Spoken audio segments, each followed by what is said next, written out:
So we're going to do a quick segment with Karti Chidambaram. One of his recent videos, campaign videos, where he's heard explaining to people in the villages about the 1,000 rupee scheme of the DMK government, where the government gives 1,000 rupees per month to the women heads of the family.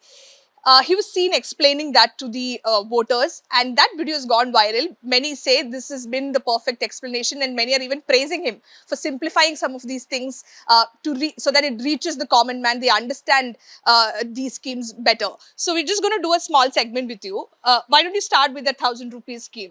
What is it that you said in that video? 1,000 rupees scheme, what I said is like drip irrigation. There is no wastage. It directly goes to the root, to the actual beneficiary.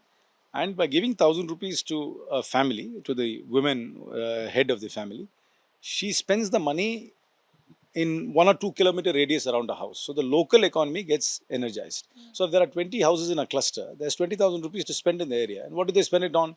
Perhaps buy some sweets for the children, or buy meat occasionally for the family, or to go to the local tailor. So the local economy gets seeded because of this direct cash dispersal. And I think it's a very good scheme. It empowers women and also gives liquidity to the local economy and boosts the local economy. Okay, how will you simplify electoral bonds?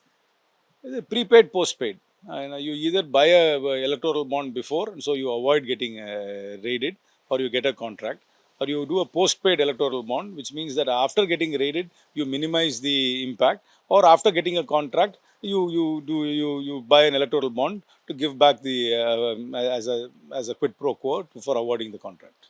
One nation, one election. See, it's against parliamentary democracy. See, the point is that in parliamentary democracy, a government has its legitimacy only when it has its majority. Once it loses its majority, it must go and face the people.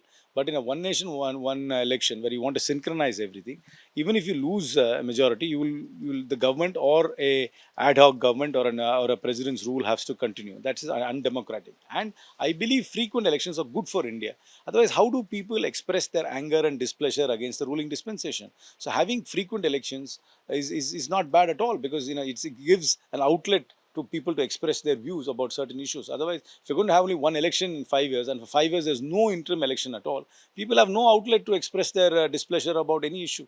And it's also it sort of disconnects political parties from people, because they're not forced to go and constantly meet people and to gauge their mood. So I think constant elections is good, staggered elections are good, and elections itself is again, it's a large festival which we must celebrate and not think of it as some sort of unnecessary expenditure. Delimitation 2026. Very complicated. If they're going to do it purely on population basis, it will disenfranchise the South. Already we are disenfranchised. We don't get adequate share of the federal revenue. And now if our political capital is reduced because of lesser weightage in our parliamentary seats, it will be disastrous, and that's something which will be completely unacceptable. It's definitely unacceptable to me. UCC Uniform.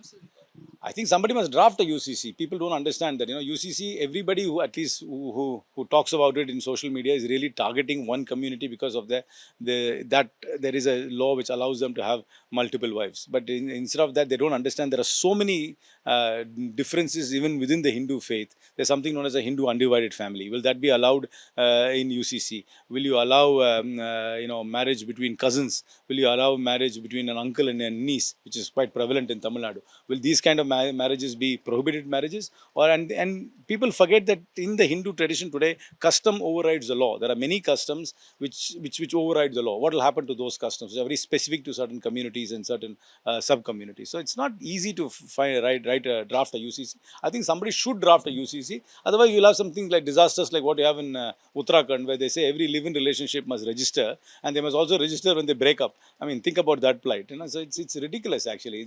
As I told you, this state wants to interfere. The state, when I say the state of India, under the BJP, wants to interfere in your personal affairs, wants to be a peeping Tom, and wants to control every aspect of your life on who you co-inhabit with, who you marry, how you worship, how you eat. So this is not. This is completely anti-liberal. This goes against individual liberty.